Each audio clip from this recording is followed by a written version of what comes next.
नारद जी, श्रीमद् भागवत सप्ताह की हम क्या महिमा बताएं, कलयुग में तो विशेष है। अरे कलो केशव कीर्तनम, कलयुग में केशव का कीर्तन, कीर्तन का मतलब कथा भागवत सुनना, गुणानुवाद गाना, भजन गाना, कीर्तन करना, भगवान की कथा कानों के द्वारा श्रवण करना, ये कलयुग में श्रेष्ठ माना गया। और ऐसे महिमा बताते हुए जब भगवान नारायण को याद किया उस आनंद घाट पर, बड़े बड़े ऋषि अमलात्मा महात्माओं के बीच में, तो जब श्रीमद् भागवत की कथा होती है वहाँ स्वयं नारायण पधारते हैं, लक्ष्मी जी पधारती है, भोलेनाथ और पार्वती पधारते हैं, ब्रह्मा और ब्रह्माणी पधारती है, राजा इंद्र सची के साथ, इंद्राणी के साथ 33 करोड़ देवता वहाँ उपस्थित रहते हैं। पवित्र नदियाँ, पवित्र नगरी, ये जो नदियाँ और पवित्र पुरियाँ, गंगा यानी द्वारिका, मथुरा, काशी, कांची, अवंतिका, ये सब पवित्र पुरियाँ उपस्थित। सप्त ऋषि महात्मा वहाँ विराजते हैं, 9 ग्रह देवता वहाँ विराजते हैं। भागवत जी को आप छोटा मोटा ग्रंथ न मान लें,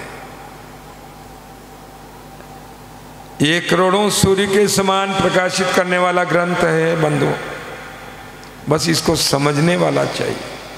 और उसी समय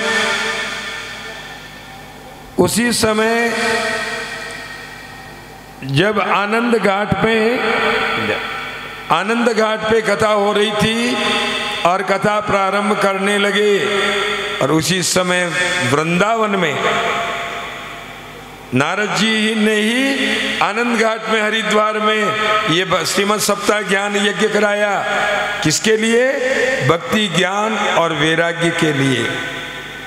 और वो जो ही इसकी सिंह गर्जना हुई, अरे बंधुओं, हमारे इस माजावास में ये जो सिंह गर्जना हो रही है भागवत की, एक एक शब्द, भागवत को वांगमय शास्त्र कहा गया है। वांग कहते हैं वाणी को, भगवान की आवाज है ये, भगवान की, और उसी के द्वारा आत्मकल्याण, वातावरण शुद्ध हो जाता है। पूरे गांव में जो आवाज जा रही है, ये पूरा प्रदूषण को मिटाने वाली, वातावरण को शुद्ध करने वाली, सभी के लिए फायदा करने वाली। और उस आवाज से, उस कथा के प्रभाव से वो ज्ञान और वैराग्य जो जर्जर हालत में थे, बुढ़ापे में थे, जवान हो गए और माँ भगवती भक्ति के साथ कीर्तन करते हुए उस आनंद घाट की सभा में आ गए। भक्ति, ज्ञान और वैराग्य उपस्थित हो गए। ताली बजा के स्वागत कर दीजिए। मैंने दिन में कह दिया था ना आपको, बड़े ही होनहार बन के बैठो, ज्ञानी बन के बैठो, वरना तो यश्च नास्ति स्वयं प्रज्ञा शास्त्रम तस्य करोति किम लोचना भी विहीनस्य दर्पणम किम करिष्यति। अंधे आदमी को कह दे तेरे यहाँ काला लग रहा है, इसको कांच में देख, मिटा ले, क्या देख पाएगा?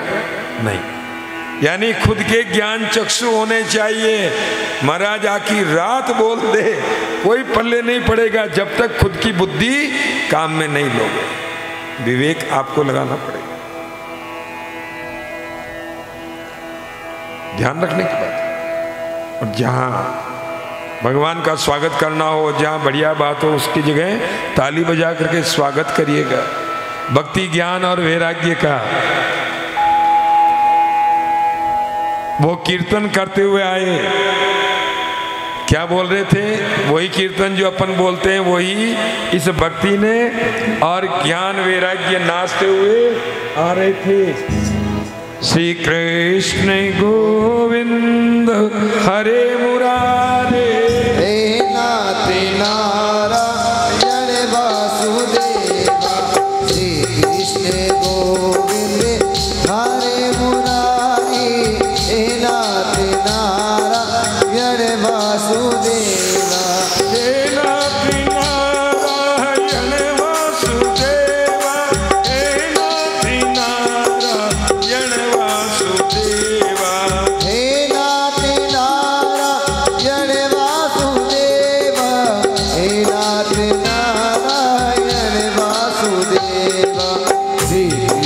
गोविंद हरे मुरारी हे नाथ नारायण वासुदेवा श्री कृष्ण गोविंद हरे मुरारी हे नाथ नारायण वासुदेवा।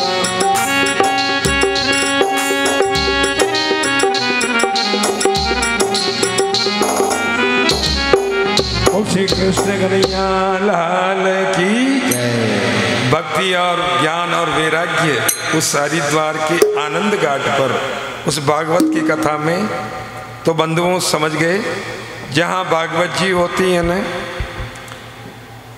वहाँ पर भक्ति ज्ञान और वैराग्य दौड़े हुए आते हैं, विराजमान होते हैं, उनको बड़ा आनंद आता है। कौन तो ज्ञानी हमें सुन रहा है, कौन वैरागी हमें देख रहा है और कौन भक्ति में नाच रहा है, ये सब देखते हैं।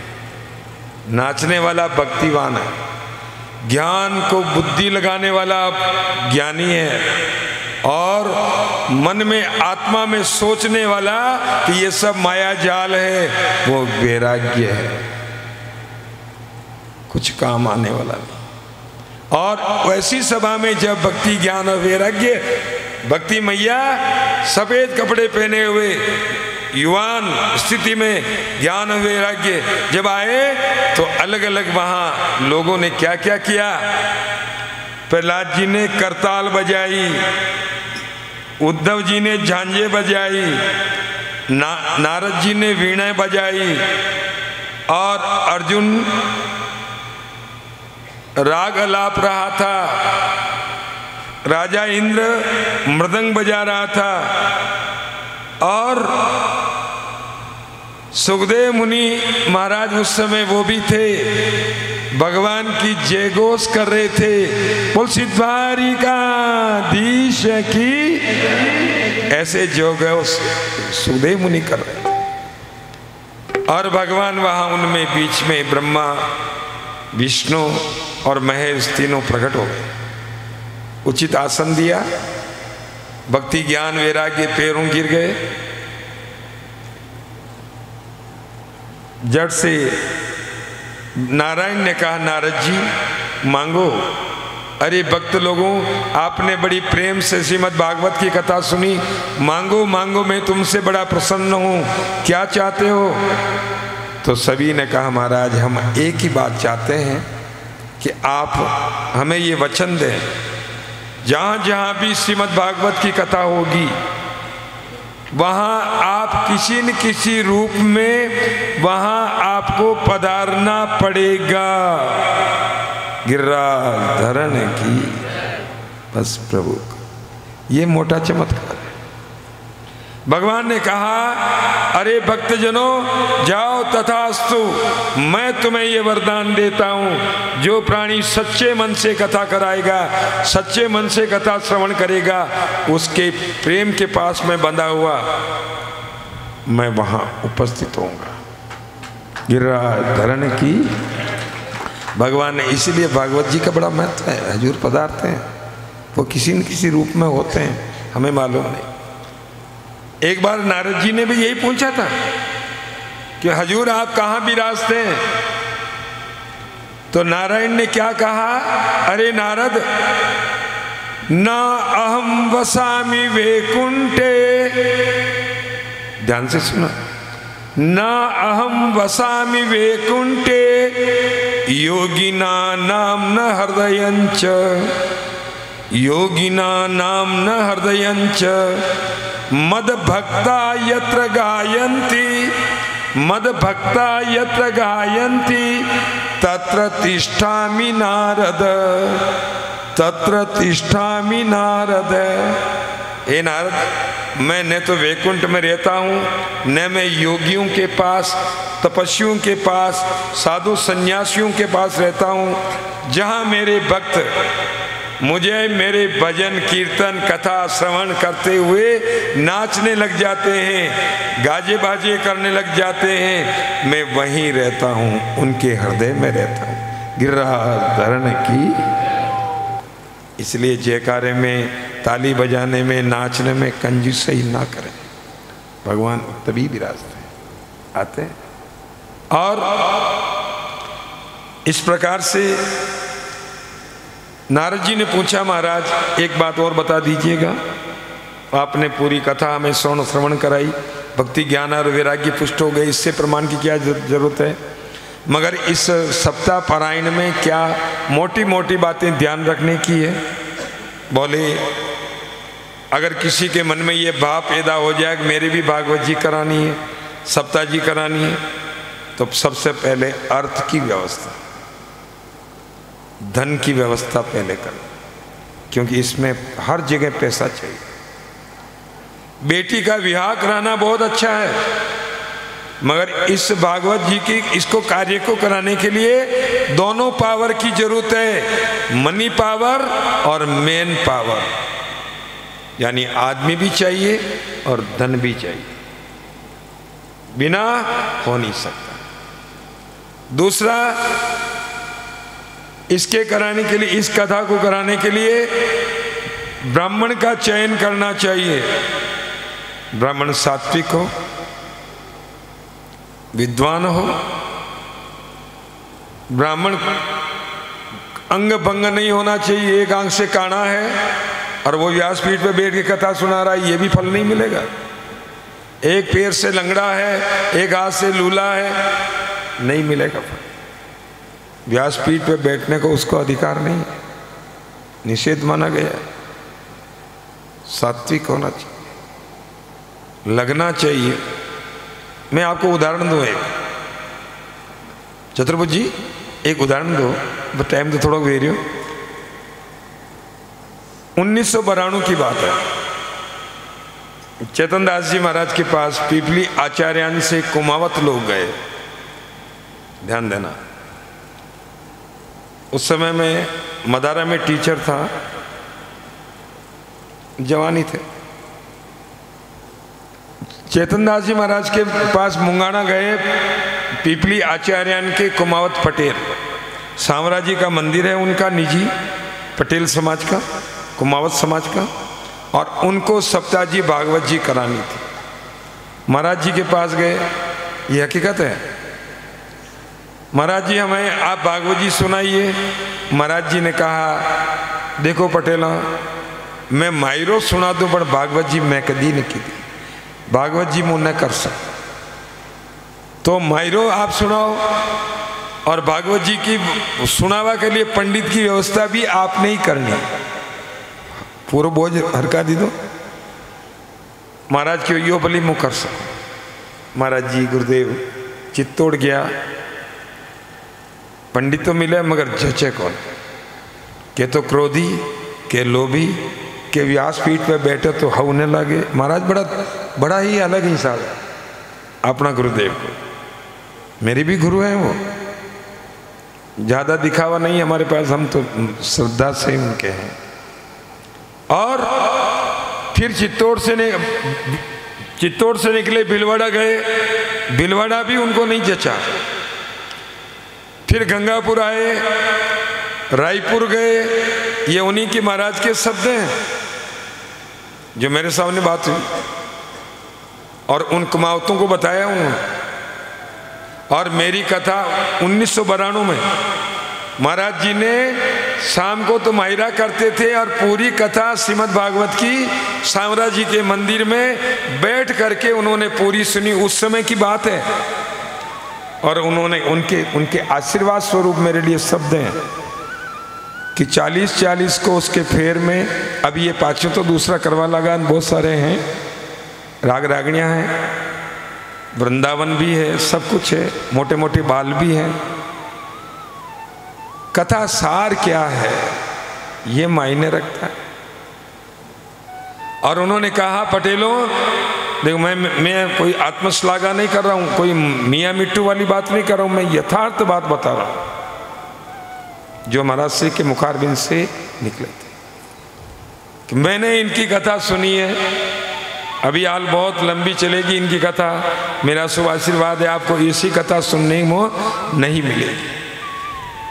और जब मैंने पहली भागवत की कथा मेरे 4 बजे गांव रेलमगरा में करी, तो जगन्नाथ जी, मदन जी भाई साहब जाने, जगन्नाथ जी बासा स्वर्णकार, उनको कंठे पाक थी। परशुराम जी बादशाह कथा करते थे हमारे परिवार में, उनकी कथा उन्होंने सुनी हुई। और जब वो नीचे थे, उन्हीं की दुकान मेरी 4 बजे के मंदिर के नीचे थी, तो बड़े बड़े सेठ लोग थे, वो सुन रहे थे, कहीं न कहीं चूके तो हम कहें। मगर जब कथा, मेरे पिताजी उस समय पचमता में कथा कर रहे थे और हमारे राम 1.25 महीने की कथा 4 बजे में करी, पहली कथा। ध्यान देना इस बात से। तो उन्होंने कहा कि ये इनको इतने बिना किताब में देखे, साधारण बात नहीं है बंधुओं, देखे बोल के देख लो, ईर्ष्या तो भली आ जाएगी मन में आपके, मगर कर नहीं पाओगे। ये सब प्रभु की कृपा से होता है और गुरु के आशीर्वाद से होता है। और उस समय जब मैं ये बता रहा था आपसे कि रायपुर आए, रायपुर से फिर भी उनको वहाँ पंडित जचे नहीं, लोभी, क्रोधी, सकल सूरत सब कुछ उन्होंने कहा मेरे सामने। और शाम को वापस क्रूज होकर के और रेल मरा के चौपाटी पर, जहाँ गोविंद जी भाई साहब स्वर्णकार जी की दुकान है, यहाँ पर इस मुंगान गिलून की तरफ मुड़ने के लिए गाड़ी खड़ी थी और हमारे महाजनों में से लोगों ने ऊपर नाम लिखा था मुंगाना धाम। तो दौड़े हुए आए, महाराज जी पधारो। कहाँ से पधारना हो रहा है, किधर क्या? अरे मैं एक बहुत बड़ी उलझन में फंस गया, कुमावतों ने मुझे बसा दिया, मुझे पंडित चाहिए भागवत की कथा करने वाला। उस समय मैंने 1.25 महीने की कथा कर ली थी। तो महाजन लोग बोले, अरे बाबूजी, माँ के व्यास जी का बापू है ना, उस समय में भी पिताजी थे, जवानी थे, वो अगर आ जाए छुट्टी ले ले, आपके आनंद आ जाएगा। हमने उनकी 1.25 महीना कथा सुनी है, समझ में आने वाली बात है, कर लेंगे। बोले हाँ। दादाजी को, पिताजी को तो जानते थे, मैं ज़्यादा उस समय संपर्क में नहीं था, नौकरी में था। देवीलाल जी नींद आ जाए, आँखें नन्हे नहीं मेरी। हाँ सुने। अब संध्या के समय वो घर आए, उस समय मैं दीपक में भगवान की दीपक करके आरती बोल रहा था, सब परिवार वाले। महाराज जी आए, आते ही कि मेरे चेहरे की तरफ देखा और देख करके कहा बस आरती कर लो और आ जाओ कमरे में। मैं क्यों आज महाराज, अहो भाग्य मेरा, संध्या के समय आरती के समय महाराज जी का आना। बोले माट साहब छुट्टी लेनी है, मेडिकल, CL PL कहीं भी लेनी है तो आपने लेनी पड़ेगा और मारे भागवत की कथा आपने करनी। पिताजी ने कहा बेटा जाओ, महाराज जी का आशीर्वाद है, पधारे हैं तो तुझे ये करना चाहिए, बस आपका आज्ञा है। तो कहने का तात्पर्य बंधुओं ये है, कथा सार गर्भित होनी चाहिए, कहानी किस्सों से नहीं। मैं किसी के प्रति कुछ भी अपना भाव नहीं रख रहा हूँ, सब अपने अपने हिसाब से अच्छा ही करते हैं और आज की पसंद की भी करते हैं बहुत सारे, मगर वो कोरी शक्कर है, शक्कर है, डायबिटीज करने वाली चीज है। कथा तो वो है जिसमें कथा की ही बात हो। सिर्फ मैंने आपको एक बाबा जी वाला बोर वाला उदाहरण दिया आज, वरना सुबह के सत्र में और यहाँ कुछ भी उदाहरण नहीं दिए, मगर उदाहरण भी इसमें देने होते हैं। कोई आ जाए तो, मगर उसमें और भजनों में समय निकाल दे। महाराज के तो आनंद ही आनंद, विश्राम मिल रहा। बोलो ना महाराज 6 घंटे 3 घंटा सुबह 3 घंटा शाम, पता चल जाए क्या होता। और ऐसे इसीलिए कहा कि वक्ता बढ़िया होना चाहिए, समझाने वाला हो, मार्मिक बात कथा की, कथा से परे हट के काम न करे, उन्हीं श्लोकों के आधार पर उसकी व्याख्या करे, फिर खान पान उसका बढ़िया हो। सप्ताह जी कराने वाले चाहे जजमान हो चाहे ब्राह्मण हो, उनको लहसुन प्याज, मसूर की दाल, उड़द की दाल, ज्यादा तेल ज्यादा घी, गरिष्ठ भोजन नहीं करना चाहिए। हो सके तो एक समय फलाहार करके कथा सुनो, ये नहीं तो एक समय भोजन करो। और एक समय भी भोजन नहीं कर सकते हो। शरीर के कारण से शरीर माध्यम खलु धर्म साधनम, धर्म की साधना के लिए शरीर का स्वास्थ्य रहना नितांत आवश्यक है। अगर वो भी नहीं हो सकता है तो दोनों समय भोजन करो, कोई वांदा नहीं। एकासना न भी रहा जाए, शरीर अलग नहीं हो रहा है, कोई वांदा नहीं, मगर कम करो जिससे नींद नहीं आएगी, बैठक हो जाएगी, हल्का फुल्का भोजन। और चपाती, ये ज़्यादा तेल गरिष्ठ चीज़ें नहीं हो, खाट पे न सोया जाए। सप्ताहजीव कराने वाला और करने वाला दोनों, यजमान और ब्राह्मण, शेविंग न बनाए, दाढ़ी न बनाए, दाढ़ी बना करके बैठना चटक मटक, ये गलत है ना। और दूसरा, नाखून न कतरे, ब्रह्मचर्य का पालन करे, भूमि पर शयन करे, खाट पे न सोए, तख्ते पे सो जाए भले, खाट पे नहीं सोना चाहिए। और पत्रावल्याम भोजनम कुर्यात, पातल में भोजन करे। थालियां अशुद्ध मानी गई है, साफ माजिए न माजिए। सुमित्रा भाई ध्यान रखिए, है ना, यानी शुद्धता होनी चाहिए। किसी का झूठा न खाए, आचार विचार का ध्यान रखे, झूठे हाथ लगे न लगे, और सत्यवादी हो, ब्रह्मचारी हो, दयावान हो, तभी इस कथा का फल जजमान को भी मिलता है और ब्राह्मण को भी मिलता है। बराबर आसन पर, एक आसन पर बैठ करके कथा सुनने का ध्यान रखना चाहिए। कथा सुनने बैठ गए, जिसके गोडू में दर्द है उसके लिए मैं नहीं कह रहा हूँ, जिनके जो वयोवृद्ध हैं और जिनके घोड़े ज़्यादा झुकते नहीं हैं, ऑपरेशन किया हुआ है, राड बेटाई हुई है, वो जबरदस्ती मत कर लेना, कहीं मेरे माथे आ जाओगे। और वरना कथा को सुनने के लिए यूं बैठते हैं लोग, ऐसे दोनों घुटने ऊपर करके, हाथ रख करके, ये इट्स रॉन्ग, बिल्कुल गलत आसन है आपका, कोई फल मिलने वाला नहीं है। आपका दिया हुआ ज्ञान इंद्र लेके चला जाएगा, आप कोरे के कोरे रह जाओगे। जीतना हो तो आसन को जीतो, पद्मासन लगा करके बैठे।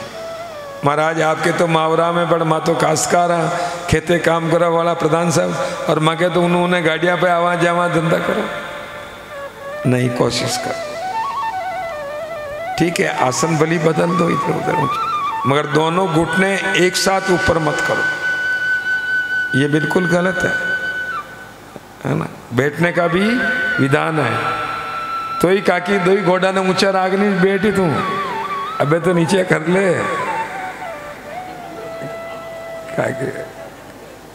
थारा दुखता हुए तो मत कर दियो, माथे आ जा ले दादा, वैसा हमारे हाल 6 दिन 7 दिन और काटना गिराज धरन की। और ऐसे शुद्ध सात्विक व्यक्ति हो, कथा का स्थान का चयन करना में भी ध्यान रखना चाहिए। धार्मिक स्थान, शुद्ध स्थान पर कथा हो, ऐसी वैसी गंदी जगहों पर नहीं, शुद्ध वातावरण में कथा होनी चाहिए। मंदिर हो, अपना घर हो, देवालय, नदी का संगम, तीर्थ बगीचा, या कोई ऐसी बढ़िया सराय जिसमें शुद्धता हो, ईंटवाड़ा झूठवाड़ा न हो। और कथा करने वाले को ध्यान रखना चाहिए कहीं झूठे में पैर न लगे, झूठे में न बैठे, और बिल्कुल शौचादिक का, शुद्धता का ध्यान रखें। ऐसे पूरा बताया, सप्ताह ज्ञान यज्ञ का उसके यम नियम बताए, उसकी विधान बताया। और इसके बाद अंत में पूछा, बोले नारद जी ने कहा महाराज ये बता दीजिएगा। और इधर शौनक ऋषि ने पूछा महाराज सप्ताह ज्ञान सनकादिक ऋषियों ने प्रारंभ किया, कलयुग के ये सप्ताह ज्ञान कब कब हुआ, पहले पूर्व में। तो उन्होंने कहा, सूत जी ने कहा कि ऋषियों कलयुग के 30 वर्ष बीत जाने के पश्चात भाद्रपद शुक्ला नवमी से राजा परीक्षित को सप्ताह ज्ञान सुखदेव मुनि ने सुनाया। कितने वर्ष? 30 वर्ष। कलयुग 30 वर्ष। अब यहाँ हिसाब लगाइए, कलयुग आया तो राजा परीक्षित की उम्र लगभग 40 वर्ष की थी। 10 वर्ष उसने पहले राज्य किया और फिर 30 वर्ष 40 वर्ष की उम्र में वो दिग्विजय करने निकला था। वो कल की कथा में आएगा। तब कलयुग आ गया था। इसके पश्चात कलयुग के 200 वर्ष निकलने के पश्चात गोकर्ण जी ने धुंधकारी के लिए श्रीमद् सप्ताह ज्ञान यज्ञ किया। 200 वर्ष यानी 300 200 इन 30 और 200 230। फिर 30 वर्ष निकलने के बाद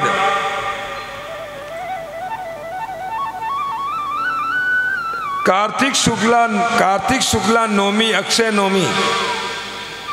नवमी के दिन सनकादिक ऋषियों ने भक्ति ज्ञान और वैराग्य को पुष्ट करने के लिए ये श्रीमद् भागवत सप्ताह ज्ञान यज्ञ आनंद घाट पर किया।